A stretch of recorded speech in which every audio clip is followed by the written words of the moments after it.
ناظرین، روزانہ بات ہوتی ہے کہ پاکستان ڈیفالٹ کر گیا، پاکستان کے خزانہ خالی ہو گیا، پاکستان کو لوٹ لیا گیا، اور کچھ حضرات میدان میں آتے ہیں جو روزانہ کی بنیاد پہ دعویٰ کرتے ہیں کہ ہم نے اس ملک کو ڈیفالٹ سے بچا لیا، ہم نے اس ملک کو تباہی سے بچا لیا۔ یعنی پی ٹی آئی بھی یہی دعویٰ لے کے آئی تھی، نون لیگ بھی یہی دعویٰ لے کے 3-4 دفعہ آئی ہے، اور ہر دفعہ ہر شخص یہی دعویٰ لے کے آتا ہے کہ ہم نے ملک کو ڈیفالٹ ہونے سے بچا لیا۔ تو کوئی ان سے یہ نہیں پوچھتا کہ ڈیفالٹ تک پہنچایا کس نے ہے۔ اگر آپ سارے ڈیفالٹ سے بچانے والے ہیں، مسیحا ہیں، تو اس ملک کو تباہ کس نے کیا؟ 75 سالوں سے اس ملک کو لوٹا کس نے؟ او بھائی، اس ملک کو تباہی کے اس دہانے تک پہنچانے والے بھی آپ ہیں، یہ عوام نہیں ہے۔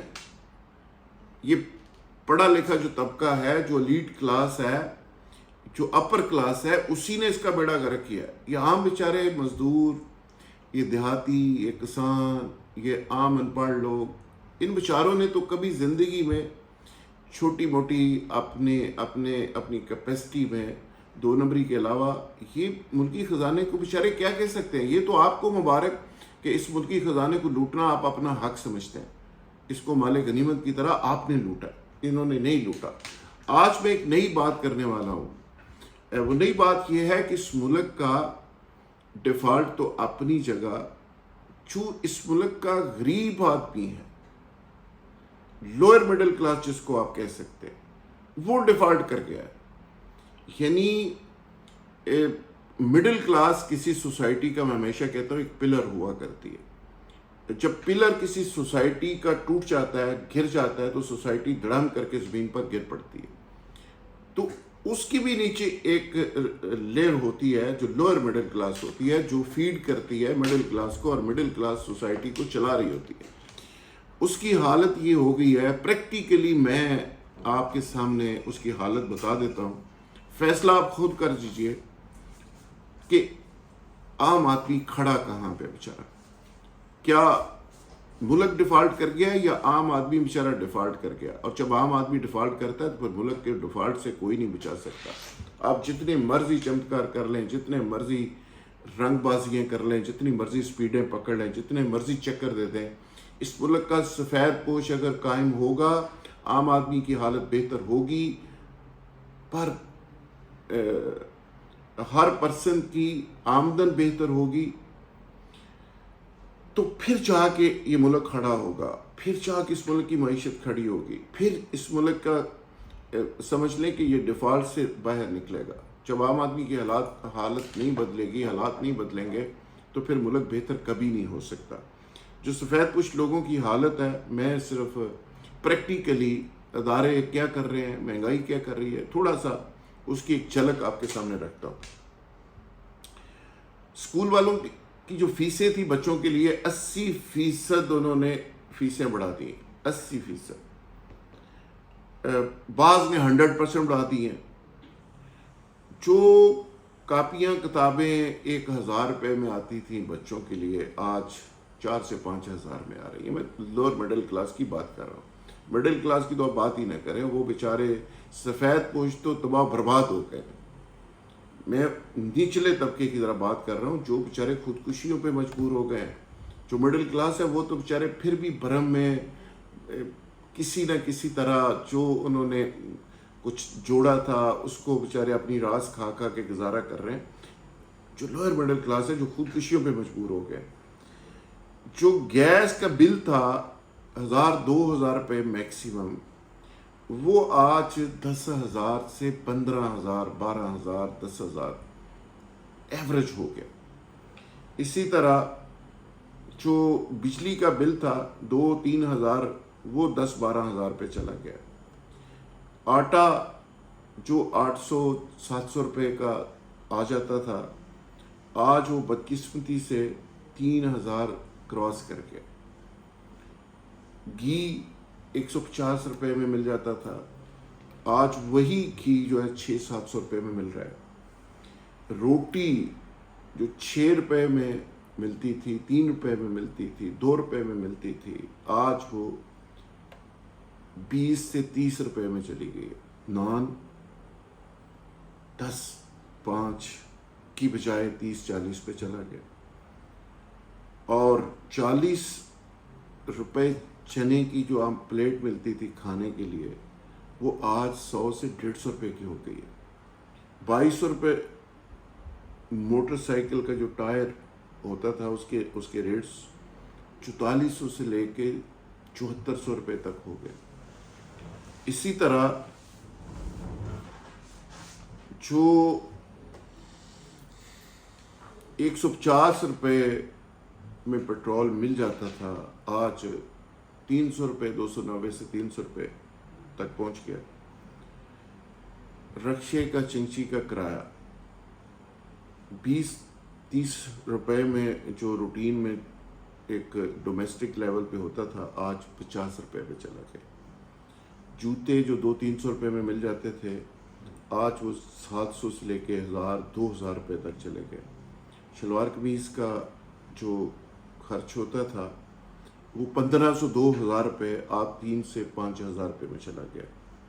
ڈاکٹرز کا 300-400 روپے میں ڈاکٹرز کی وہ ہو جاتی تھی فیس، اب وہ 2-3 ہزار روپے پہ چلی گئی۔ چھوٹے ڈاکٹرز کی میں بات کر رہا ہوں، ذرا بہتر ڈاکٹرز تو 7-8 ہزار روپے پہ اللہ کے فضل سے پہنچ گئے۔ دال ماش 550 روپے میں چلی گئی ہے 180 روپے سے۔ اسی طرح 90 روپے والی جو 1.5 لیٹر کوک تھی اس کی بوتل 180 روپے سے ابو ہو گئی ہے۔ پنکھا 6,000 روپے میں مل جاتا تھا آج 15,000 روپے میں چلا گیا۔ ٹوتھ پیسٹ 100 روپے کی بجائے آج 250 روپے میں مل رہی ہے۔ آپ اندازہ کریں کتنے فیصد مہنگائی ہو گئی ہے۔ جو فریج 40,000 35,000 میں مل جاتی تھی 1,00,000 روپے سے ابو ہو گئی ہے۔ سرخ مرچ 200 روپے میں مل جاتی تھی 1,000 سے ابو ہو گئی ہے۔ 600 روپے میں زیرہ سفید ملتا تھا 3,000 سے 4,000 روپے میں چلا گیا۔ 180 روپے میں ہلدی ملتی تھی 700 روپے میں چلی گئی ہے۔ گرم مسالہ 700 روپے میں ملتا تھا 250 سے لے کے 3,000 روپے پہ چلا گیا۔ 50 روپے والا سیف گارڈ کا جو صابن تھا وہ 50 روپے کی بجائے 160 روپے پہ چلا گیا۔ تبت صابن عام صابن جو ہوتا تھا 120 روپے میں چلا گیا 40 سے۔ 170 روپے میں سرف ایکسل جس کے بڑے اشتہار آپ دیکھتے ہیں 650 روپے پہ چلا گیا 170 روپے سے۔ ایک پاؤ والی لپٹن چائے جو ہے وہ 150 روپے سے 500 روپے پہ چلی گئی۔ 70,000 روپے والا ہونڈا موٹر سائیکل سٹی 70,000 سے 1,60,000 پہ چلا گیا۔ 95,000 والا 125 سی سی ہونڈا موٹر سائیکل 2,70,000 پہ چلا گیا۔ 30 روپے والا پنچر 100 روپے میں۔ 35 پنکچر کی میں بات نہیں کر رہا، 35 پنکچر تو خیر وہ۔ اچھا 5 روپے ریموٹ کے سیل جو 40 روپے میں مل رہے ہیں۔ 10 روپے والی ایلفی جو روزمرہ کی چیزیں ضرورت ہو 30 روپے میں ہو گئی ہے۔ بلیڈ جو 5 روپے میں ملتا تھا 10 روپے میں مل رہا ہے۔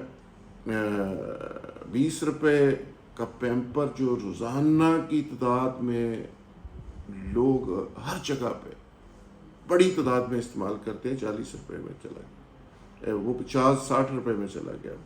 20 روپے والا سپر بسکٹ جو بہت لوگ استعمال کرتے ہیں وہ چلے گئے 40 روپے میں۔ اس کے علاوہ ایک لمبی لسٹ ہے میرے پاس۔ کالے چنے ہیں 120 روپے سے 300 روپے 280 روپے چلے گئے۔ 20 روپے والے نیسلے جوس کا ڈبہ 60 روپے میں چلا گیا۔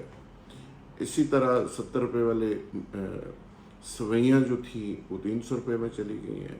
بریک سوئیاں پیکٹ اب 50 روپے میں مل رہا ہے۔ یہ اتنی لمبی لسٹ ہے روزانہ کی جو چیزیں۔ اچھا گوشت کی اگر آپ بات کر لیں 225 روپے والا کلو چکن جو تھا 600 روپے میں مل رہا ہے۔ بڑا گوشت 600 روپے میں مل رہا تھا اب 1000 روپے میں مل رہا ہے۔ چھوٹا گوشت 1300 روپے کی بجائے 2500 روپے ہو گیا۔ ذاتی گاڑی رکشہ اس کے اخراجات آپ چھوڑ ہی دیں، اس میں تو تباہی ہو گئی۔ یعنی سفید پوش جو شخص ہے 25-30 ہزار روپے کمانے والا جس کو آپ سیلری دیتے ہیں 25-30 ہزار، وہ کس طرح سروائیو کر سکتا ہے؟ میں نواز شریف صاحب، شہباز شریف صاحب، زرداری صاحب، عمران خان صاحب آپ سب سے پوچھتا ہوں، آپ کو اندازہ ہے کبھی زندگی میں آپ نے سبزی لی ہے، کبھی دال لی ہے، کبھی کوئی چیز آپ نے خریدی ہے؟ آپ کو تو گفٹ ملتے ہیں سارے، اور پھر توشہ خانہ بھی آپ صاف کر دیتے ہیں سارے۔ وہاں سے بھی لے جاتے ہیں, لوگ بھی دیتے ہیں, اوورسیز بھی دیتے ہیں. تو آپ نے تو زندگی میں کبھی 2 روپے لگائے نہیں, کبھی کوئی چیز خریدی نہیں. تو یہ حالت دیکھیں عام لوگوں کی کیا ہو گئی ہے. اب میں تو آپ سے ریکویسٹ ہی کر سکتا ہوں کہ یہ جو لوگ ہیں کہ آپ افغانستان کے ساتھ اپنا کمپیریزن کر لیں کہ وہاں پہ ڈالر کہاں پہ ہے, وہاں پہ چیزوں میں ملاوٹ نہیں ہوتی, وہاں پہ کوئی 400 ارب روپے کا بجٹ ہے, خوشحال ہے, مطمئن ہے لوگ. ہمارے ہاں 9200 ارب روپے کا بجٹ پیش کر کے 2900 ارب سود کی مد میں آپ نے دینا ہے, وہ $28 بلین آپ نے ادا کرنا ہے. اور سود تو ویسے ہی کہتے ہیں اللہ کے ساتھ جنگ ہے, تو جنگ جب تک آپ کرتے رہیں گے تو پھر گھاٹے میں ہی رہیں گے. کہنا میں صرف یہ چاہ رہا ہوں کہ یہ جو عام آدمی ہے اس بیچارے کی حالت کیا ہو گئی ہے, کیا وہ سروائیو کر سکے گا؟ اور عام آدمی کے بغیر کیا یہ ملک سروائیو کر سکتا ہے؟ اب کس ڈیفالٹ سے بچانے کی بات کر رہے ہیں؟ بچانا ہے تو اس عام آدمی کو ڈیفالٹ سے بچائیے, اس مڈل کلاسی کو ڈیفالٹ سے بچائیے. ایک این آر او اس عام آدمی سے بھی کر لیں جو آپ این آر او اوپر کرتے ہیں نا, کبھی جیل میں جانے کے لیے, کبھی جیل سے نکلنے کے لیے, کبھی اقتدار لینے کے لیے, کبھی چھوڑنے کے لیے. ایک این آر او اس قوم سے بھی کر لیں روٹی کپڑا اور مکان کا, جو آپ کے آئین کے اندر پہلی 35-40 شکیں ہیں جس میں آپ نے روٹی کپڑا اور مکان بھی دینا ہے, آپ نے ایجوکیشن بھی فری دینی ہے, آپ نے ہیلتھ بھی دینی ہے. لیکن کیا مل رہی ہے؟ جب تک آپ ایسے لوگوں کو ووٹ دیتے رہیں گے, سپورٹ دیتے رہیں گے, اور یہ آٹے کے تھیلے, گھی کے ڈبے اور 5-7 ہزار روپے پہ اپنے شناختی کارڈ پہلے ہی جمع کروا دیں گے 1 سال الیکشن سے, تو اس کے بعد آپ کو یہ جوتے پڑتے رہیں گے. اور پھر آپ یہ بھی نہیں پوچھتے کہ جوتے مارے کیوں جا رہے ہیں, آپ یہ پوچھتے ہیں, صرف اتنا مطالبہ کرتے ہیں کہ جوتے مارنے والے بندوں میں اضافہ کر لیں, ٹائم بہت زیادہ لگتا ہے. خدا کے لیے اپنی عزت اور غیرت کو پہچانیں. جب تک آپ نہیں پہچانیں گے آپ کو جوتے اسی طرح لگتے رہیں گے. بہت شکریہ. Thank you very much.